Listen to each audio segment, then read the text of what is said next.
Ito ang kwento ng isang lalaki na nalulumbay at kinasusuklaman ng buong lipunan dahil lamang sa kanyang berdeng buhok at sa kanyang dayuhang pinagmulan. Iisa lamang ang kanyang kamag-anak na kanyang lolo at isang kaibigan noong bata pa siya. Ngunit mula sa pangyayaring iyon, bumangon ang lalaki upang tuklasin ang sikreto ng mundo at mula roon ay iniligtas ang buong mundo mula sa isang apokaliptikong sakuna. Ngunit ang kabayaran ay ang kanyang mismong pag-iral sa mundong kanyang iniligtas, at nagsisimula ang ating kwento. Si Alf OK or AO ay isang ulilang lalaki. Matagal nang nasawi ang kanyang ama, at ang kanyang ina ay bigla ring nawala 10 taon na ang nakalilipas noong siya ay napakabata pa. Nakatira siya kasama ang kanyang lolo sa isang isla na pagmamay-ari ng Okinawa. Si Alf OK ay may isang matalik na kaibigan na nagngangalang Naro, at taglay nito ang isang dakilang kapangyarihan na kahit siya ay hindi alam. Dahil dito, medyo nanghina ang katawan ni Naro, at naisip lamang niya na madalas siyang magkasakit dahil ipinanganak siyang may mahinang pangangatawan at kinamumuhian ito. Nang araw na iyon, tinulungan ni Alf OK si Naro na hanapin ang hayop na kanyang pinalaki dahil nawala niya ito sa kagubatan. Matapos mahanap ang hayop at madala si Naro sa isang ligtas na lugar, bumalik si Alf OK upang tapusin ang gawaing pagtitipon ng mangga na hindi niya natapos.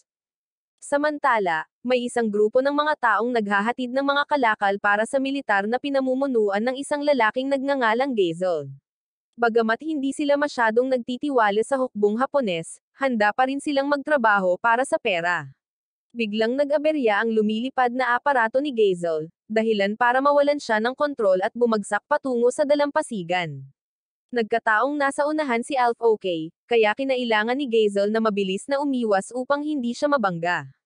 Pagkatapos ay tumalon si Geisel upang sawayin si Alf OK dahil gabi na at naroon pa rin siya, ngunit sinaway din ni Alf OK si Geisel dahil muntik na siyang mapaslang dahil sa kanyang masamang pagmamaneho. Pagkatapos ay tumakbo ang partner ni Geisel na si Paipo at aksidenteng nahulog ang kargamento, na nagtulak kay Geisel na bitawan si Alf OK upang magmadali siyang kunin muli ang mga kalakal. Hindi sinasadyang napulot ni Alf OK ang isang pulse Ares sa malapit at itinago ito. Sinabi ng isa pang partner ni Geisel na si Hanzo kay Geisel na ang kanyang sasakyan ay malubhang nasira at maaaring hindi na maaayos. Malapit na ang deadline ng paghahatid, at naalala ni Geisel na may mga ekstrang pyesa ang bahay ni Alf OK para sa pagkukumpuni ng mga sasakyan, kaya walang hiya siyang humingi ng tulong kay Alf OK. Ngunit sa sandaling iyon, biglang sumabog ang sasakyan ni Geisel sa enerhiya at nagpakawala ng isang haligi ng liwanag sa kalangitan. Naging magulo ang lahat, kaya kinailangan munang tumakbo ni Alf OK. Bagamat alam na ng grupo ni Geisel mula pa sa simula na hindi magiging maayos ang trabahong ito sa isang base militar, natukoy nila ang haligi ng enerhiya na iyon at hinulaan na may mangyayaring sakuna. Sa kasamaang palad, ang lokasyon kung saan nangyari ang sakuna ay isang pinagtatalunang lugar sa pagitan ng hukbong Hapones at ng Okinawa Islands Alliance, isang mahirap na lugar para makialam sila. Bumalik si Alf OK upang hanapin si Naro upang dalhin ito sa ligtas na lugar. Habang nawala ang haligi ng liwanag, naiwan ang isang napakalaking nilalang sa dalampasigan, ninakaw ng grupo ni Geisel ang ilang sasakyan upang magpatuloy sa pagtakas upang maihatid ang mga kargamento. Dinadala ni Alf OK si Naro upang lumikas nang matuklasan niya ang isang dayuhang nilalang na nagpakita sa isla. Dahil masyadong nakatutok sa pagmamasid dito, hindi niya binantayan ang kalsada at nabangga sa gilid ng kalsada. Matapos magpakatatag, nagpatuloy sila sa pag-alis. Nagsimula nang lumikas ang mga pulis at bombero sa bahay habang si Alf OK ay bumalik sa klinika ng kanyang lolo. Kinailangang umalis agad ng lolo ni Alf OK papuntang ospital. Sinabihan niya si Alf OK na matulog ng maaga dahil may pasok pa siya bukas. Ngunit gusto ni Alf OK na pumasok sa trabaho at tulungan siya. Gayunpaman, sinabi ng kanyang lolo na tungkulin ng mga matatanda na tiyaking papasok sa paaralan ang mga bata kahit na hindi siya ang tunay na lolo ni Alf OK. Samantala, inihatid ng grupo ni Geisel ang mga gamit sa militar ng Hapon. Ngunit sa kasamaang palad, nawawala nila ang pulse Ares na kinuha ni Alf OK. Nagpasya si Geisel na hanapin ang nawawalang gamit upang makuha nila ang natitirang ipinangakong pera. Tinawagan ni Alf OK si Naro ng mga oras na iyon para tanungin kung kumusta na siya. Tila mas maayos na ang lahat at plano nilang ibigay sa kanya ang pulse Ares bukas. Kinabukasan, bumalik ang grupo ni Gazel sa dalampasigan, ngunit nawala na ang alien na nilalang at nag-iwan lamang ng isang malalim na crater. Pinaghihinalaan ni Hanzo na kinuha ng bata ang Pulse Ares mula kagabi, ngunit iniisip ni Gazel ang sitwasyong naranasan niya. Pinaghihinalaan niya na may itinatagong nakakatakot na sikreto ang militar ng Hapon. Nang umagang iyon, nang makabalik na sa normal na buhay ang lahat, biglang nagpakita ang dalawa pang haligi ng liwanag sa mismong isla at sa kalapit na dagat. Nagkataong malapit lang si Alf OK nang bumagsak ang higanteng nilalang na iyon. Sinubukan niyang tawagan si Naro at ang kanyang lolo, ngunit parehong nasira ang network at linya ng komunikasyon.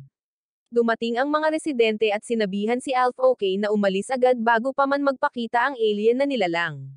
Ngunit pagkatapos nilang mag-usap, dumating na ang halimaw at umatake. Mabuti na lang at nakaligtas si Alf OK, ngunit hindi nakaligtas ang mga nagbabala sa kanya. Pagkatapos ay tumakbo siya palayo sa takot habang ang halimaw ay patuloy na nagpapaputok kung saan-saan.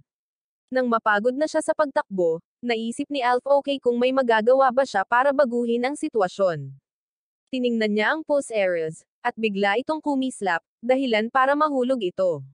Patuloy na kumikinang ang Pulse Ares, at natuklasan ni Alf OK ang pangalan ng kanyang ina. Bumalik ang mga alaala ng kanyang ina, at naalala niya na dati itong nagsusuot ng Pulse Ares na ito. Dumating ang grupo ni Gazel, at gusto niyang bawiin ang Pulse Ares, ngunit mahigpit itong hinawakan ni Alf OK at kinagat pa ang kanyang kamay para pakawalan siya. Naniniwala si Alf OK na hindi niya ito ibibigay. Samantala, naghahanda na ang puwersa ng militar na umalis upang harapin ang mga halimaw.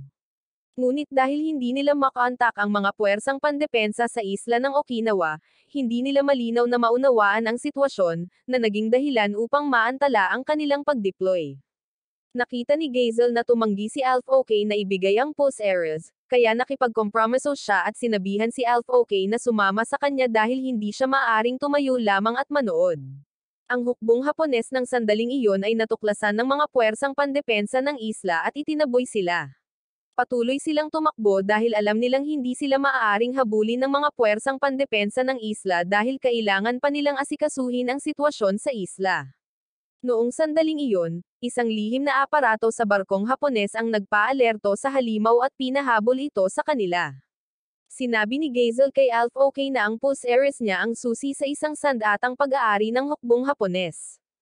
Plano niyang humingi ng tulong sa hukbong Hapones na puksain ang halimaw, ngunit kung hindi sila sasang-ayon, ninanakaw nila ang sandatang iyon.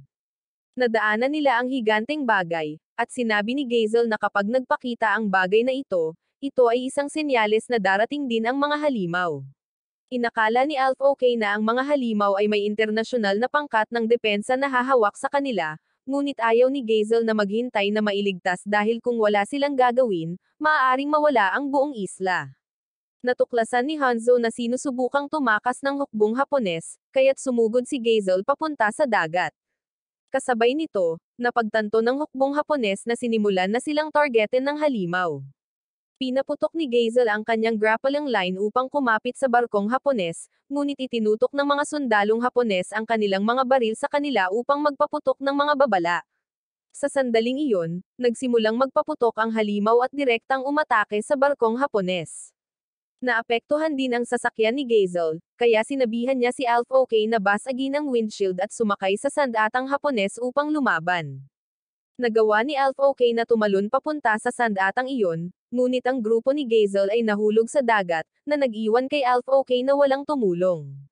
Ang Pulse Ares ay tumulong kay Alf OK na buksan ang cockpit at makapasok sa loob. Napansin niya na ang control panel ay hindi masyadong komplikado, kaya't nakaramdam siya ng kumpiyansa na kaya niya itong pilotohin.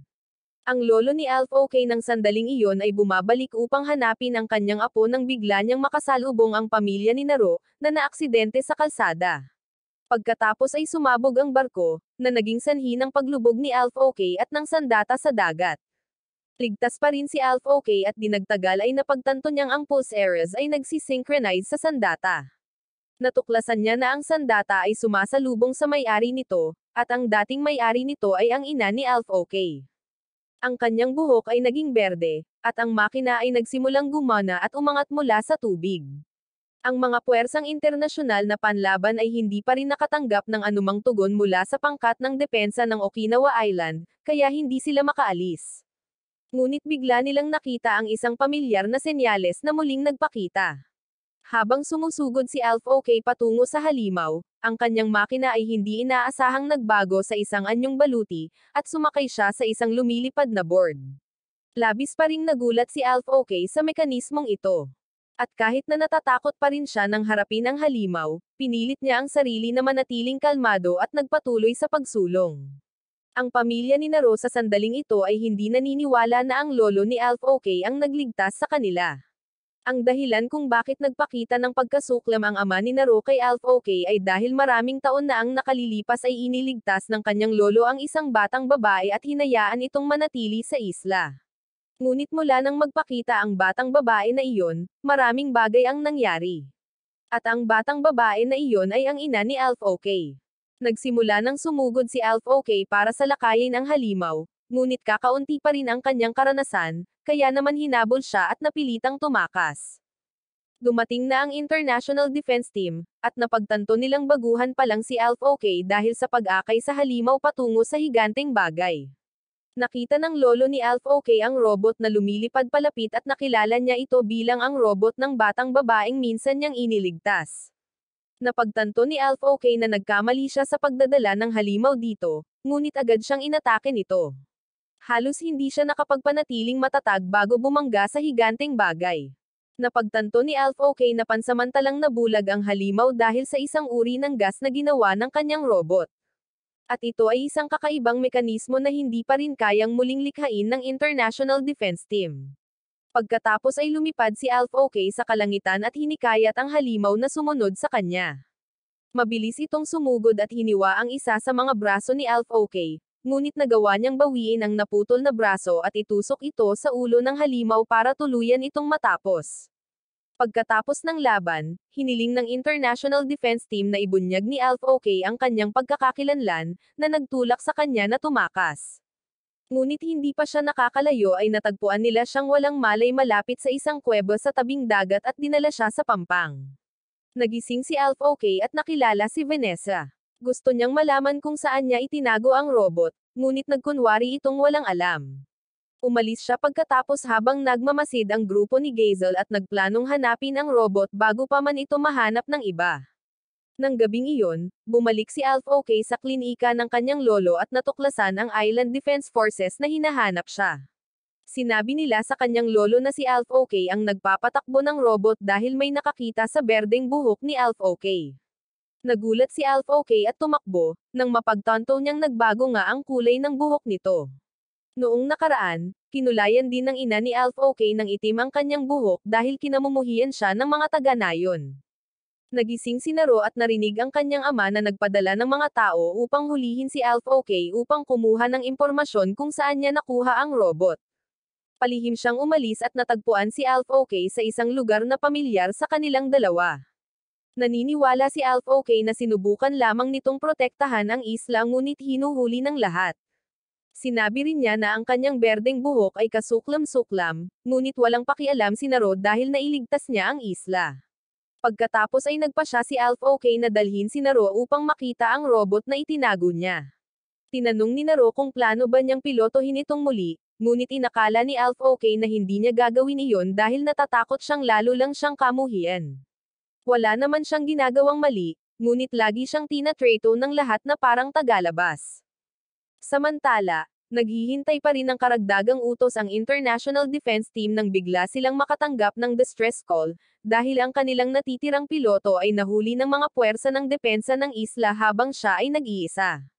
Kasama ni Alf OK si Naro at nagplanong manirahan ng hiwalay sa lahat upang maiwasan ang kamuhian. Ngunit nang sandaling iyon, lumabas ang ama ni Naro at isang grupo ng mga tao upang supulan at hulihin si Alf OK. Natagpuan din ng grupo ni Gazel ang robot ngunit hindi nila alam kung paano ito pinalipad ni Alf OK. Pagkaraan ng ilang sandali, nagpasya si Gazel na kung hindi niya ito mapalipad ng mag-isa, pipilitin niya si Alf OK na pilotohin ito kahit ano paman. Samantala, Ang commander ng International Defense Team na si Evico ay kasama si Vanessa at ang kanyang mga nasasakupan patungo sa isang pagpupulong kasama ang Okinawa Island Defense Forces. Habang nasa daan, isang batang babae ang nakilala si Vanessa bilang isang piloto ng World Defense at nagmakaawa rito na iligtas ang kanyang ina. Ayaw ng opisyal na magdulot ng gulo, ngunit pinayagan ni Evico si Vanessa na tumulong. Napansin ng opisyal na tila totoo ang mga tsismis tungkol sa mga piloto na mga bata. Hindi sinasadyang nabanggit niya si Alf OK, na naging dahilan upang maging interesado si Evico, kaya hinailan niya ang opisyal sa tabi upang makipag-usap ng pribado at iniwan ang pagpupulong sa kanyang nasasakupan, si Rihanna. Pagdating ni Rihanna, humingi siya ng pahintulot para sa International Defense Team na tuluyang sirain ang napakalaking nilalang. Ngunit hindi naniniwala ang mga puwersa ng depensa ng isla na magpapakita ng 2 beses ang mga halimaw sa parehong lugar, at nais nilang umalis agad ang International Defense Team. Pagkatapos ay hinanap ni Rihanna ang nahuling piloto na si Elisa upang hilingin sa kanya na bumalik sa squadron, at palihim ding sinabi ni Elisa kay Rihanna na dapat niyang obserbahan ang napakalaking nilalang mula sa malayo. Samantala, nagkaroon ng pagkakataon si Alf OK na makausap ng mag-isa ang isa sa mga taong nakahuli sa kanya. Sinabi ng lalaki na minsan niyang binisita ang ina ni Alf OK 10 taon na ang nakalilipas. Ikinwento ng lola ni Naro na 13 taon na ang nakalilipas, biglang nahulog mula sa langit ang ina ni Alf OK at iniligtas ng doktor ng rehiyon. Hindi nagtagal pagkatapos noon, dumating ang mga Amerikano upang kunin ang ina ni Alf OK, ngunit itinago siya ng kanyang lolo at hindi niya hinayaan na malaman nila. Inakala ni Naro na iniiwasan ng mga tao si Alf OK dahil hindi malinaw ang kanyang pinagmulan. Ngunit sumugod ang kanyang ama at sinabing ikinagalit ni na Alf OK at ng kanyang ina ang higanteng diyosa ng lugar na ito. Ang dahilan ay noong 3 taong gulang si Alf OK, nagpakita dito ang higanteng nilalang. At nang mabihag ng mga Amerikano ang ina ni Alf OK, nawala rin ang higanteng bagay na iyon. Kaya inakala ng lahat na ang ina ni Alf OK ang nagdala ng higanteng bagay sa isla. At ang dahilan din ng kanilang pagkamuhi kay Alf OK ay dahil noong taong iyon ay maraming pamilya ang nasawi nang magpakita ang higanteng bagay, at sinaro lamang ang batang nakaligtas. Tinanong ni Alf OK kung ano ang magagawa niya upang makabawi, ngunit nakalulungkot na wala siyang magagawa. Ikinwento ni Gazel sa kanyang 2 kaibigan ang kwento at sinabing nagiging baliw na ang isla at ang mga tao ay naghahanap lamang ng masisisi. Nang sandaling iyon, natagpuan na ni Evico kung saan nakakulong si Alf OK at pumasok siya ng padabog upang salubungin ito. Ngunit kasabay nito, pinatakbo ni Gazel ang kanyang sasakyan papasok sa bahay upang kunin si Alf OK. Nalaman ni Alf OK na ang lalaking bumihag sa kanya ay ang ama ni Gazel. Balak niyang gamitin si Alf OK upang makipagnegosasyon sa militar ng Hapon upang igiit ang kalayaan para sa isla. Ngunit iba ang iniisip ni Gazel dahil walang naitulong ang mga batang gawin ng kanyang ama sa lahat ng oras na ito. Kaya gusto niyang makamit ang kalayaan sa pamamagitan ng pakikibaka. Pagkatapos ay dinala niya si Alf OK at natuklasan na isang mas malaking halimaw ang nagpakita. Gusto niyang ipagpatuloy ni Alf OK ang pakikipaglaban, ngunit tumanggi si Alf OK. Sinabing ang pagpapatakbo ng robot ang naging sanhi ng kasalukuyang mga kahihinatnan, kaya sinabihan niya si Gazel na ihatid ito sa bahay ng kanyang lolo. Labag sa loob na pumayag si Gazel, at mabilis na napagtanto ni Alf OK na sinunog ang klinika. Ngunit ayaw ng kanyang lolo na kamuhian ni Alf OK ang mga tao rito dahil takot lamang sila na wala nang mapupuntahan, at bulag nilang sinusubukang protektahan ang isla.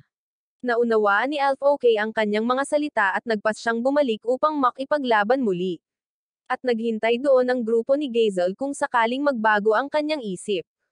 Sinusubukan ng mga puwersa ng depensa ng isla na atakihin ang halimaw nang tumawag si Rihanna, at sinabi sa kanila na ang mga ordinaryong armas ay hindi gagana dahil ang halimaw ay maaaring maglabas ng mga electromagnetic wave upang hindi sila maapektuhan. Kaya nagpa siya ang internasyonal na pangkat ng depensa na ituloy ang insidente. Sina Vanessa at Elisa ay sumugod sa labanan at sumalakay mula sa ilalim ng ship ng halimaw. Nagsimula itong magpakawala ng mas maliliit na halimaw, na napilitan si Elisa na alisin sila. Ngunit di nagtagal, pinakawalan ng ship ang buong puwersa nito, na nagpamukhang napakahirap ng labanan. Tinanong pa rin ni Gazel kung pipiliin ni Alf OK na bumalik upang lumaban, at sinabi ni Alf OK na kung wala siyang gagawin, pagsisisihan niya ito sa huli. Pagkatapos ay naalala niya ang mga alaala ng kanyang ina at napagtanto na minsan na nitong ipinakita sa kanya ang pulse errors na ito noon. At nakilala na ngayon ng robot si Alf OK bilang piloto nito, na nagpapaunawa sa kanya na inayos ng kanyang ina ang lahat para sa kanya noong unang panahon. Pinalipad niya ang aircraft sa labanan, at ang kanyang pagpapakita ay naging dahilan upang siya ay targetin ng militar. Sinubukan ng International Defense Team na kontakin si Alf OK, ngunit hindi niya maintindihan kung paano gamitin ang radyo, kaya't inilagay ng sasakyang panghimpapawid ang sarili sa pinakasimpleng paraan para magamit niya.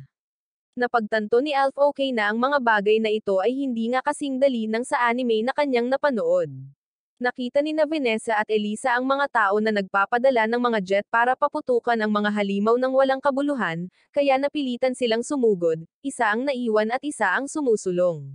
Biglang tinawag ni Eviko si Vanessa at hiniling sa kanya na bantayan si Alf OK. Nakahanap si Alf OK ng paraan para baguhin ang robot at alisin ang armas, ngunit nakalimutan niyang nawawala ang isa pa niyang braso, kaya nabitawan niya ang armas. Hindi sinasadyang nakapasok siya sa isang mapanganib na lugar, na napilitan si Vanessa na iligtas siya. Ibinalik niya ito sa lupa at napagtanto na ito ang batang lalaki na nailigtas niya noon. Sinabi ni Vanessa na kakapasok lang niya sa activity zone ng mga halimaw at nakapalibot sa kanilang ship, magkakaroon ng isang partikular na lugar para sa kanila na mag-operate. At dahil nasa lupa sila at nasa labas ng activity range sa sandaling ito, hindi aatake ng walang ingat ang mga halimaw, at gusto niyang manatili ito rito habang bumabalik siya sa labanan. Ayaw niyang umupo ng tahimik, kaya hiniling niya sa kanya at sa mga kasamahan niya na akitin ang lahat ng halimaw palayo habang siya naman ay susugod sa pangunahing ship para sirain ito. Hindi nagtitiwala si Rihanna sa isang baguhan na nagpapalipad pa nga ng isang sirang robot na katulad niya. Ngunit handa si Eviko na tumaya kay Alf OK. Nakapag-usap na sina Vanessa at Alf OK sa isa't isa sa pamamagitan ng radyo, at mahigit isang minuto na lang ang natitira kay Alf OK para harapin ang ship. Lumipad siya sa likuran niya at tinanggap ang sandatang binitawan nito. At dahil ang robot ni Alf OK ang unang henerasyong modelo, maaari itong maging tugma sa lahat ng sandata mula sa iba pang mga robot. Nagkalat siya ng mga bala sa buong ship at nang matuklasan siya ng mga halimaw, naabot na niya ang makina at binuhusan ito ng mga bala, dahilan para sumabog ang lahat at nawasak ang ship ng halimaw. Kinabukasan, natuklasan ng grupo ni Gazel na may ginagawa ang International Protection Team sa higanteng bagay na iyon, at itinulak niya si Paipo palabas bilang pain at pagkatapos ay palihim na pumasok kasama si Hanzo. Natuklasan nilang dalawa na ang dalawang aircraft ay naglalabas ng isang uri ng berdeng bloke mula sa loob nito, isang bagay na kapareho ng bagay na nakita ni Hanzo sa loob ng sasakyan ni Gazel noong nakaraang gabi, at ang meteorite core ay tumigil din sa pag-andar sa sandaling ito. Agad na tumakbo pabalik si Gazel upang pigilan ang pagkuha kay Alf OK. Ngunit nakarating na sina Rihanna at Eviko sa bahay ni Naro upang salubungin ang lolo ni Alf OK, at ipinahayag nila ang kanilang nais na kunin at alagaan si Alf OK. Ngunit nais ng lolo na si Alf OK ang magdesisyon para sa kanyang sarili. Gusto ring malaman ni Naro kung nasaan si Alf OK dahil kung wala siya, si Alf OK ay mahuhulog sa kawalan ng pag-asa.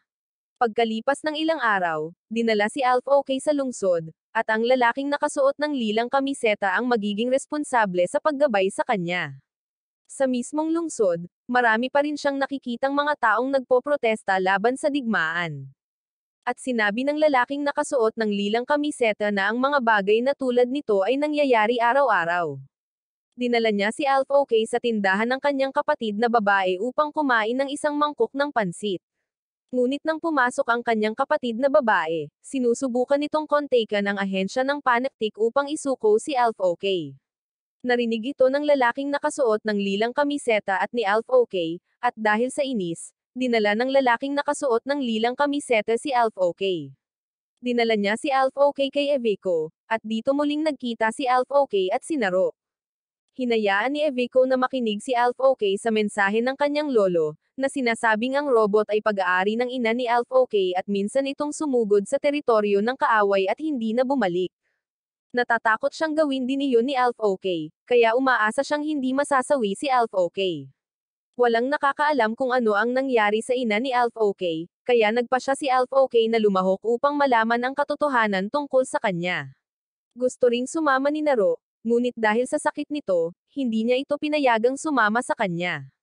Ibinigay ni Naro sa kanya ang hayop para alagaan niya ito upang lagi niya itong maalala. Samantala, ang mga puwersa ng depensa ng isla ay nagsimulang magpadala ng mga sasakyang panghimpapawid upang hulihin si Alf OK ng buhay pagkatapos makatanggap ng impormasyon, at kalaunan ay dumating sila at sinubukang hulihin si Alf OK anuman ang mangyari. Kinailangang umalis agad ang International Protection Team para makaalis. Pinuntahan ni Alf OK ang robot na itinago ng lalaking may lilang kamiseta at pinalipad ito papunta sa ship ng International Protection Team. Nang marating niya ang command room, tinanong niya kung nasaan ang alagang hayop, ngunit walang nakakita dito. Hindi sinasadyang natagpuan ng hayop ang grupo ni Gazel dahil palihim silang sumakay kanina. Nagkaroon na ngayon ng pagkakataon si Alf OK na makilala muli sina Vanessa at Elisa, at nakita na niya ang kanilang punong himpilan, na mukhang interesante, ngunit hindi niya talaga maintindihan kung bakit nila ito ginawa ng ganoon. Pagdating nila sa landing zone, isang buong technical crew ang handa ng magmentenor ng sasakyang panghimpapawid, at nakilala ni Alf OK si Alexis, na siyang pinuno ng technical department at kailangang makita siya. Sinabi niya na ang braso ay mangangailangan ng 4 na oras para maayos, at yokma niya ito upang umangkop sa high-speed fighting style ni Alf OK. Tinawag ni Evico si Alf OK para sundan siya, ngunit nag-aalala si Alf OK tungkol sa hayop, kaya sinabi ni Evico na hahanapin ito ni Rihanna para sa kanya. Habang hinahanap ang alagang hayop, aksidente niyang natagpuan ang 3 stairways, at silang 3 ay nahulog sa kanya. Sinipa ni Rihanna si Gazel palayo, at gusto niyang makilala ang kanyang commander, si Evico. Dinala si Alf OK para sa pagsusuri, at sa pamamagitan ng pagsusuri ay natuklasan nila na naiiba siya sa mga normal na tao. Sa isang punto ay ang kanyang mga mata, dahil nakikita ng kanyang mga mata ang mga wave na hindi nakikita ng normal na mga mata, tulad ng mga electromagnetic wave or ultraviolet ray. Tinanong niya ang tungkol sa kanyang kalagayan, at sinabi ni Evico na siya ay ganap na normal at ang kulay ng kanyang buhok ay minana lamang sa kanyang ina. Pagkatapos ay sinamahan siya ni Vanessa upang libutin ang base at sinabi sa kanya na ang lugar na ito ay maraming iba pang mga piloto bukod sa kanila. At dinala niya siya sa dorm area, ngunit napagtanto niyang nakalimutan niyang tanungin ang kanyang mga nakatataas tungkol sa kanyang ID card. At biglang iniulat sa TV na ang hayop ay tumatakbo ng mabilis sa base. At kung ang lahat ay nagtataka kung bakit ang isang alagang hayop ay maaaring tumakbo ng ganito kabilis, huwag kang mag-alala, dahil wala rin akong ideya. At si Alf OK ay nag-alala at nagpas siyang tumakbo upang hanapin ito. Samantala, si Gazel ay nakipagkita sa chairman ng lugar na ito at tinanong ito tungkol sa bagay na iniutos niya sa mga tao na kunin mula sa meteorite core. At nagsimula siyang magtaka kung ang organisasyong ito ay tunay na isang voluntaryong organisasyon tulad ng pinaniniwalaan ng mundo. Nagustuhan sila ng chairman, kaya't nakipagkompromiso siya at hinayaan silang palihim na sumali sa organisasyon. Sa sandaling iyon ay dumating si Alf OK sa isang mataong lugar at nakita ang kanyang alagang hayop kasama ang isa pang pilot team, habang aksidenteng nabangga ni Vanessa si Gazel at ang kanyang grupo na naglalakad kasama si Rihanna. At tinanong ni Vanessa si Rihanna kung sino sila, ngunit sinabi lamang niya na sila ay mga talunan at pagkatapos ay inilayo ang grupo ni Gazel, at umalis sila nang walang ipinaliwanag, na iniwan si Vanessa na lubos na nalilito. Sa ship, nakatanggap si Rihanna ng balita na may bumagsak na meteorite, at sa oras na ito ay nakilala ni Alf OK ang pilot team na tiyuhin, na si Brosco, at lahat sila ay kanyang mga miyembro. At ang maliit na batang babae ay mukhang maliit ngunit sa totoo lang ay kaedad at itinuturing pa ang kanyang sarili na senior ni Alf OK. Biglang nakatanggap si Brosco ng isang misyon at tinawag ang buong grupo upang umalis, at ibinalik nila ang alagang hayop at umalis kasama si Brosco. Nagtaka si Alf OK kung bakit, kaya ipinaliwanag ni Elisa na hindi sila sasali sa misyong ito dahil ang team ni Brosco ang bahala dito.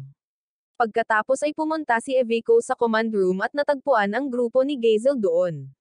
At sinabi ng chairman na mula ngayon, sila ay magiging miyembro ng organisasyon. Pagkatapos ay dinala ni Elisa si Alf OK sa dorm at pinaghintay siya sa labas upang maghintay. At dumating si Vanessa at nagtaka kung bakit siya nasa female dorm, at ginamit niya ang dahilan na hinayla siya ni Elisa dito, na nagpaisip sa kanya kung kailan pa naging malapit ang dalawang iyon. Sa sandaling iyon, nagsimulang pumasok ang grupo ni Brosco sa larangan ng digmaan, at nagpatuloy ang tatlong babae at natuklasan ang isang ship ng puwersang pandepensa ng isla roon. At habang nalilito sila kung bakit naruroon ang pangkat na iyon, biglang isang halimaw ang sumulpat at winasak ang ship. At natambarin nito ang isang piloto mula sa pangkat ni Brosco mula sa Pormasayon. Patuloy na nagpakita ang mga halimaw mula sa likod ng mga ulap, na naging dahilan upang imposible silang mahulaan dahil hindi sila matukoy ng radar. Tumawag si Brosco ng mga reinforcement, at nagpa siya ang command room na ipadala ang grupo ni Alf OK. Tumanggi si Alf OK dahil kakabalik lang ng kanyang pangkat mula sa labanan, ngunit wala nang ibang pagpipilian ngayon. Mabilis na natanggap ni Vanessa at Elisa ang utos, at sinabi niya kay Alf OK na ang orihinal na gusto lang kunin ng organisasyon ang robot na pagmamayari ng kanyang ina.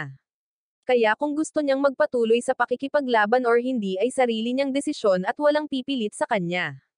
Sinundan niya ang dalawang babae papunta sa silid bihisan ng piloto, at ipinakita ni Iveco sa kanya ang sarili niyang suit sa piloto. Pumunta silang tatlo sa hangar, at nakatagpo ni Alf OK si Alexis, na nagsabing naayos na ang aircraft ni Alf OK at handa ng ilunsad, at nagpa siya rin ang organisasyon na palitan ang pangalan ng aircraft sa pangalang pinili ng kanyang ina, Nervous. Pagkatapos ay opisyal silang lumipad at tumungo sa labanan. Samantala, sa isla na kanilang kakaalis lang, napagtanto ng isang amo na nagbebenta ng armas na ang kanyang kasosyo sa negosyo ay talagang nagtatrabaho para sa gobyerno. Kaya't inutusan niya ang kanyang mga tauhan na tutukan siya ng baril. At sa isang bodega kung saan nagdadala at nag-iimbak ng mga armas ang mga tulisan, mabilis na dumating ang mga sundalo ng gobyerno upang supulan ang mga ito, at sinubukan ng mga tulisan na lumaban gamit ang mga normal na baril, ngunit hindi nila kayang labanan ang mga tangke. Gamit ang amo ng armas, ang lalaking napalibutan ay hindi inaasahang natalo ang lahat ng sundalo ng amo, at walang ideya ang amo kung sino siya. At maging ang misteryosong lalaking iyon mismo ay naghahanap pa rin ng kasagutan kung sino talaga siya. Isang piloto ng robot ang lumabas mula sa swimming pool ngunit isang babae lamang ang nakita niya habang ang bodega ay tuluyang nawasak. At hindi maintindihan ng mga tauhan ng commander kung bakit inutusan sila ng commander na gumanti ng putok, ngunit ang tunay na commander ay nagtatago sa buong oras at hindi nagbigay ng anumang utos. At pagkatapos ay natuklasan niya na mayroong isang shapeshifter na nagpanggap sa kanya upang ilunsad ang pag-atake. Pagkatapos ay umatake ang shapeshifter na iyon, at kinuha ang robot mula sa lalaki sa pool at pinalipad ito patungo sa halimaw na tina-target ng International Protection Team. Pagbalik kay Alf OK, hinayaan siya ni Iveco na makilala si George, isang AI sa kanilang sistema. At malinaw na sinabi sa kanya ni George ang lokasyon na kailangan niyang puntahan at ang kanilang misyon ay harapin ang mga halimaw, habang inililigtas din ang tatlong piloto ng koponan ni Brosco. At napilitan silang umalis ng mabilis dahil natukoy ng command ship na sinusubukan ni Brosco na dumiretso sa loob, at pinaghihinalaan nilang babanggain niya ang ship ng halimaw para mag-alis ng daan. At sinubukan nilang magmadali, ngunit sa huli ay huli na rin ang lahat, at isinakripisyo ni Brosco ang kanyang sarili para makita nila ang lokasyon ng ship ng halimaw sa loob ng mga ulap. Gusto ng command ship na umatras sila dahil ang pagsabog ay naging sanhi ng pagiging hindi matatag ng enerhiya, kaya mahihirapan silang lumipad kapag papalapit sa ship ng halimaw. At bigla, ang robot na kinuha ng shapeshifter kanina ay sumugod upang tumulong sa pamamagitan ng pagpapaputok ng ilang putok at pagkatapos ay lumipad palayo. At hindi alam ni Alf OK kung ang ship na tumulong sa kanya ay kaibigan or kaaway. At pagkatapos, lahat sila ay umatras ng sama-sama, at gusto ng command ship na subukang iligtas ng buong grupo ang lahat ng mga piloto pati na rin ang pagkolekta ng lahat ng mga nasirang bahagi upang maibalik. At tila medyo hindi nasisiyahan si Alf OK dahil ang prioridad na misyon ay ang magligtas ng mga tao, ngunit gusto pa rin ng organisasyon na pulutin ang mga sirang bahagi. Nang lumilipad lampas sa shapeshifter, hindi sinasadyang nakilala niya ang robot na pinapatakbo ni Alf OK at mukhang labis na nagulat. At pagbalik, Pumunta si Alf OK sa ospital para bisitahin ang mga piloto, at pinuntahan niya ang pinakabata, si Kriza.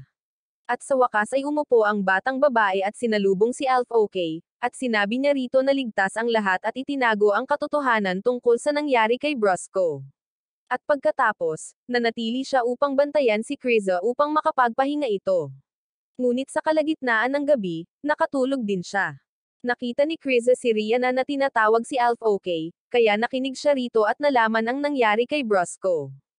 At dahil natutulog pa rin si Alf OK, nais ni Eviko na hayaan siyang magpatuloy sa pagpapahinga at hayaan ang dalawang babae na ayusin ito ng mag-isa.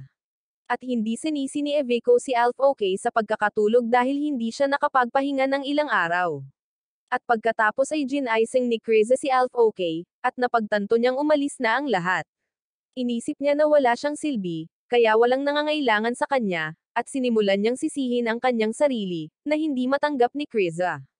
Sinabi ng batang babae na sinusubukan lang siyang protektahan ng lahat dahil kulang siya sa tulog, at ang paglabas ng ganoon ay hindi naiiba sa pag-aalay ng sarili para masawi.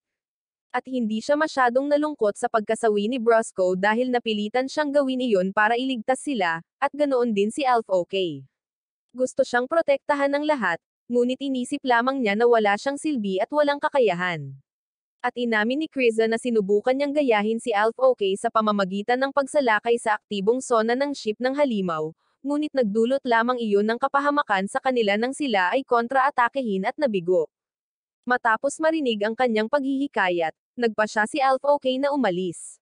Sinubukan ng dalawang babae na magpaputok mula sa malayong distansya, ngunit hindi ito epektibo. Kaya pumunta si Alf OK sa kanila at nais na magpaputok sila para magbukas ng daan para sa kanya dahil ang kalasag ng ship ng halimaw ay nangangailangan ng oras upang makabawi pagkatapos ng bawat tama.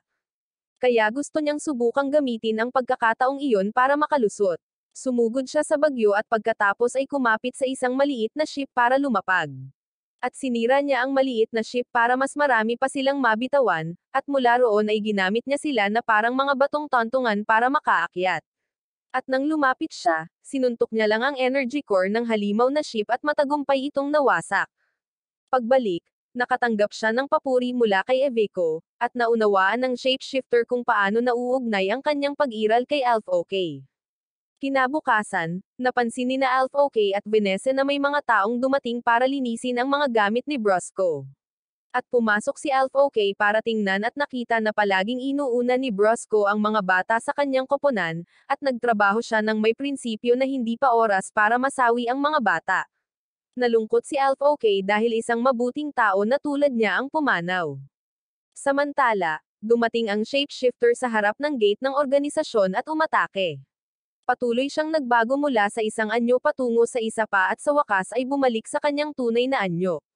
Tinawag ng lalaking ito na may puting buhok ang kanyang sarili na Tyrone. Patuloy na lumalapit si Tyrone sa base at iniabot ang kanyang kamay na hugis baril at sinabi ang isang salita, bang. Patuloy na nangyayari ang mga pagsabog ng walang anumang malinaw na dahilan. Napilitan ang mga sundalo na sumugod upang pigilan si Tyrone, ngunit sinira niya ang pangunahing gate at pumasok sa loob. Ang mga pulis, nakaka-deploy lang para pigilan ang nanghihimasok, ay nabigla sa pagsabog. Tinawagan ni Eviko si Alf OK at sinabihan silang dalawa ni Vanessa na manatili sa loob ng silid at may darating para sunduin silang dalawa. Nagreklamo si Vanessa dahil kailangan niyang manatili sa silid ng lalaki, ngunit sa simula pa lang ay siya na ang unang pumasok dito at walang pumilit sa kanya. Tinanong din ng commander kung kasama ba nilang dalawa si Elisa dahil sinubukan na niyang kontakin siya sa pamamagitan ng emergency channel ngunit walang natanggap na tugon. Sa sandaling iyon, tinalakay ng mga nakatataas ang nanghihimasok na ito, at ituturing nilang deklarasyon ng digmaan ang pag-ataking ito. At kahit iisa lang ang nanghihimasok, hindi ito maaaring basta-basta ipagwalang bahala.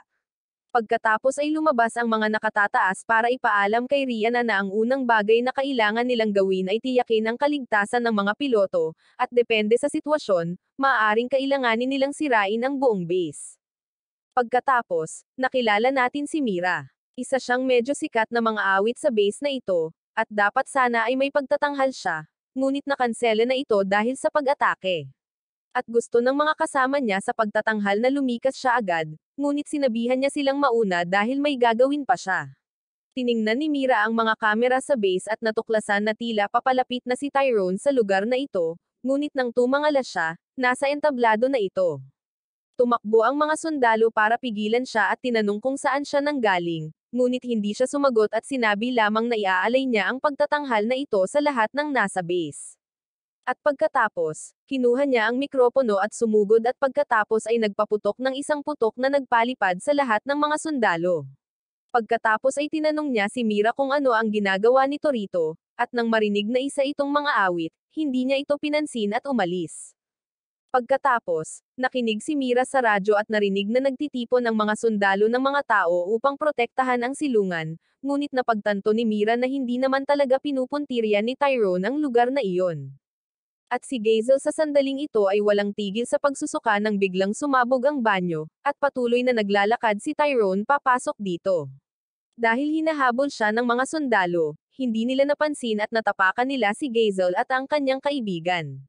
Itinulak nila si Tyrone sa isang sulok, at naniwala siyang hinaharangan nila siya sa paghahanap ng lihim ng mundo. Napansin ng command room sa sandaling ito na si Tyrone ay pataas lamang at hindi pababa, kaya tila ang target niya ay ang mga piloto sa halip na subukang tapusin ang pinakamaraming tao hanggat maaari. Kaya ipinaalam ng command room sa engineering department na ipasorti ang mga piloto, at naniniwala ang chief engineer na isang makina na lang ang makakapagsorti ngayon. Ngunit nang makita ni Rhea na ang sitwasyon, naisip niyang sapat na ang isa, kaya hinayaan niya muna si Alf OK. Ngunit nang paandaran na niya ang makina, nasa harap na niya si Tyrone. Napansin niya na si Alf OK mismo ang taong hinahanap niya sa sandaling ito, at tinanong din niya kung bakit nasa loob ng makina ng babaeng iyon si Alf OK. Napagtanto ni Alf OK na kilala niya ang kanyang ina, kaya nagalit siya ng husto. At binunot ni Rhea na ang kanyang baril upang takutin si Tyrone, ngunit ikinumpas niya ang kanyang kamay at pinasabog ito. At napilitan si Rhea na nautusan agad si Alf OK na umalis. Pinaandar ni Alf OK ang aircraft at lumipad habang nakasunod pa rin si Tyrone. Napansin niya na ginagamit na naman ni Alf OK ang makina ng kanyang ina, at pagkatapos ay nagiba siya bilang isang higanteng anino. Wala nang nakarinig ng anumang balita mula kay Alf OK at sa panahong iyon, pinabalik ng mga nakatataas ang pangkat ni Brosco sa labanan pagkatapos ng kanilang oras ng pahinga at pagpapagaling. At tinanong nila kung saan nagpunta si Alf OK, at may sinabi ang mga nakatataas. Samantala, si Naro, kahit na may sakit sa halip na magpahinga, ay tumakas mula sa kanyang pamilya upang hanapin ang lugar ng trabaho ng kanyang ama. Si Gazel ay umuwi na rin upang salubungin ang kanyang ama, na nais na manahin ni Gazel ang kanyang trabaho, ngunit tumanggi siya dahil hindi siya kailanman itinuring ng kanyang ama na kanyang anak. At nais din niyang imbestigahan ang katotohanan na nagtatago ang gobyerno mula sa mga tao bago mag-isip ng iba pa. Natuklasan ng ama ni Naro sa sandaling ito na nasa lugar siya ng trabaho, kaya bumaba siya ng kotse at tinanong kung bakit siya pumunta rito habang siya ay may sakit. Gusto niyang magsalita ng isang bagay, ngunit pinutol siya nito at sinabihan siyang umuwi agad, at masunurin siyang bumalik. Ngunit habang nasa daan ay nagkasakit siyang muli at biglang ay nalalayan ni Alf OK, na pagkatapos ay ibinalik siya sa lugar ng trabaho ng kanyang ama kahit na pinagbawalan silang pumasok. Sinundan ni Naro si Alf OK papunta sa isang pasukan sa loob, at kahit na pakiramdam niya ay kakaiba si Alf OK, pinili pa rin niyang sumunod dito. At tinanong ni Naro si Alf OK tungkol sa pagkakaiba niya kumpara noon, at sinabi nitong nagbago siya dahil sa kanya. At pagkatapos, itinapon ni Alf OK ang breathing aid ni Naro at sinabing hindi niya kailangan ang bagay na iyon at dapat huminga ng malalim, at hindi inaasahang mas malusog ang pakiramdam ni Naro at hindi na siya nagkasakit. Ang kakon sa gitna ng construction site ay biglang naglabas ng kumikinang na mga particle at nagpalutang kina Alf OK at Naro pataas, ngunit habang ninanamnam nila ito, nagising si Naro pabalik sa realidad. Biglang nagpakita ang isa pang Alf OK at sinabihan si Naro na lumayo sa isa na naroon. At nang lumingon siya, ang taong katabi niya ay naging si Tyrone na. Naalala ni Tyrone si Alf OK, at ngayon ay nalaman niya ang pangalan ni Naro. Sinabihan siya ni Alf OK na lumayo kay Naro, at dumating din ang mga sundalo sa sandaling iyon. Ngunit pinabagsak ni Tyrone ang kisame upang harangan sila, at pagkatapos ay kinuha niya si Naro at lumipad palayo ngunit pagkatapos ay inihulog siya sa tabi ng kanyang sasakyan. Pagkatapos ay sumakay si Tyrone sa sasakyan at umalis. Nakita ni Naro na si Gazel ay nagmamaneho rin ng isang lumilipad na sasakyan, kaya hinawakan niya ang kamay nito para sumakay sa sasakyan kasama niya. Pinatakbo ni Alf OK ang robot para habulin si Tyrone. At naisip ni Tyrone na ang pag-iral ni Alf OK ay maaaring may kaugnayan sa katotohanan ng mundo, ngunit sa hindi inaasahan, mas naging kawili-wili ang pag-iral ni Naro. Naniniwala si Alf OK na si Naro ay isang ordinaryong babae lamang, ngunit sinabi ni Tyrone na masyado siyang inosente para mag-isip ng ganoon. Pagkatapos, nagiba ang anyo niya at naging isang napakalaking anino. At biglang napagtanto ni Naro na ang anino na ito ay nagpakita at pinrotektahan siya sa kanyang panaginip. At pagkatapos ay tumalon siya mula sa sasakyan ni Gazel, at kinailangan ni Alf OK na mabilis na sumugod upang maabutan siya. Ngunit sadyang iniwasan ni Naro si Alf OK dahil naniniwala siyang kaya niyang lumipad.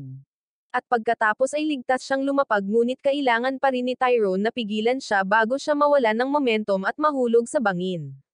Tumungo si Alf OK palapit kay Naro, sinasabihan si Naro na lumayo kay Tyrone, ngunit tumayo siya sa harap upang protektahan ito, at alam niyang si Tyrone ang piyesa na kailangan niya, at hanggat mananatili siya malapit kay Tyrone, makakalipad siya. Pagkatapos, nag-teleport si Tyrone at isinama si Naro. At sinubukan ni Alf OK na abutin si Naro ngunit hindi niya naabutan. Pagkatapos, bigla siyang nagising sa base, at sinabi sa kanya ni na Elisa at Vanessa na 3 araw na siyang walang malay. Ipinaalala sa kanya ni Vanessa na sila ni Tyrone ay naghabulan sa malayo, ngunit nang matagpuan nila siya at ang aircraft ay bumagsak sa lupa habang nawala si Tyrone. At kalaunan ay hinanap si Tyrone ng organisasyon, habang si Alf OK ay masaya na iniisip na ang lahat ng nakita niya ay panaginip lamang. Ngunit nanghihinayang na sinabi sa kanya ni Vanessa na totoo ang kanyang napanaginipan dahil si Naro ay kinuha ni Tyrone. Nadismaya ang gobyerno sa sandaling ito sa internasyonal na puwersa ng depensa na pinagtatrabahuhan ni Alf OK, dahil ang gobyerno ay nagbuhos ng napakaraming pera dito para lamang hayaan ang isang tulisan na madaling makapasok at sirain ang lahat habang wala silang magawa upang labanan ito. Kinabukasan, nakahinga ng maluwag ang mga inhinyero dahil bumalik na sa dati ang lahat nang bigla nilang makita ang paglipad ng aircraft ni Alf OK, at kinailangang lumabas ng punong inhinyero at tumalon sa aircraft upang putulin ang kuryente upang pigilan siya. Pagkatapos, sinabi ni Rihanna at Eviko na ang kanilang trabaho ay hindi ang habulin ang mga tulisan kundi ang harapin ang mga halimaw bago pa man sila sumabog. At kinailangan pang pumunta ang chairman upang tanungin kung paano nila planong parusahan si Alf OK, at hindi pa nakapagdesisyon si Eviko. Kaya gusto ng chairman na bigyan na lang ng babala si Alf OK sa pagkakataong ito dahil nakatulong na siya sa koponan ni Brosco noon. Itinuring ng chairman ang mga piloto bilang kanyang sariling mga anak, kaya ayaw niyang maging masyadong malupit. At tila nalungkot si Vanessa sa kanyang mga sinabi. Kinabukasan, naglakad-lakad si Alf OK at natuklasang may nagmamasid sa kanya, at saan man siya magpunta, may sumusunod. Nang dumaan siya sa bahay ni Vanessa, dumating din si Gazel. At gusto ni Alf OK na tumigil na siya sa pagsunod sa kanya at galit na umalis, at nagtaka si Vanessa kung bakit niya sinusundan si Alf OK. Sinabi niyang inutusan siya ng chairman na bantayan si Alf OK, ngunit hindi niya kailangang magtago at maaari siyang hayagang sumunod ng ganito para pilitin siya. Alam din niya na si Vanessa ay anak ng chairman at may masamang relasyon sa ama nito, at ganoon din si Alf OK. Hindi nagtagal pagkatapos noon, isang bagong misyon ang nagpakita sa isang disyerto, at mabilis na natanggap ng organisasyon ang impormasyon at ipinadala ang pangkat ni Alf OK para tignan ito. At ang chairman sa sandaling ito ay nakatanggap ng tawag mula sa ministro, kaya pumunta siya sa kanyang opisina upang sumagot. Pinagalitan ng ministro ang kanyang organisasyon dahil sa pagpapabeya sa isang kapitan na masawi at pagpapahintulot sa isang tulisan na magdulot ng kaguluhan sa base. Hindi makapagsalita ang Pangulo para sa kanilang depensa dahil siya ay pinipilit ng ibang mga opisyal habang nasa proseso ng halalan. Kaya ang tanging paraan upang maipakita ang kanilang halaga ngayon ay ang hawakan ang bagay na nahulog sa disyerto. At ang commander sa sandaling ito ay nakikipagtulungan kay Rihanna upang balangkasin ang kinakailangang estratehiya para sa misyong ito. Ngayon lamang nalaman ni Alf OK na ang chairman ay nagpadala ng isang tao upang subaybayan siya, Ngunit sinabi niyang itinuturing niya ang mga piloto bilang kanyang mga anak, napakalaking kalokohan. At ngayon nalaman din ni Alf OK na si Vanessa ay anak ng chairman. Pagkatapos, bigla silang nakatanggap ng impormasyon na ang halimaw na nagpakita sa pagkakataong ito ay halos kapareho ng uri na nagpakita maraming taon na ang nakalilipas, at maaari itong magdulot ng patuloy na mga kidlat sa kalangitan at lubhang mapanganib. At sa hindi inaasahan, ipinaalam ng mga nakatataas kay Iveco na kanselahin ang misyon sa utos ng chairman. Ayaw sumuway ni Iveco, kaya inutusan niya silang bumalik. At pagkatapos ay lumapag sila malapit sa ilang mga guho, at alam ni Vanessa na ang isang misyon na kinansela tulad nito ay maaaring dahil sa isang organisasyon na pumipilit sa kanyang ama, at ang tanging organisasyon na sapat ang laki para gawin iyon ay ang gobyerno ng Estados Unidos. Sinabi ni George na ang mga tao rito ay kasalukuyang nagpoprotesta laban sa gobyerno ng Estados Unidos, at ang tensyon ay naging napakatindi na ang dalawang panig ay nasa bingit ng digmaan. Kaya ang pagbanggit lamang sa halimaw at pagdudulot ng pagsabog ay magiging senyales na magdudulot ng digmaan.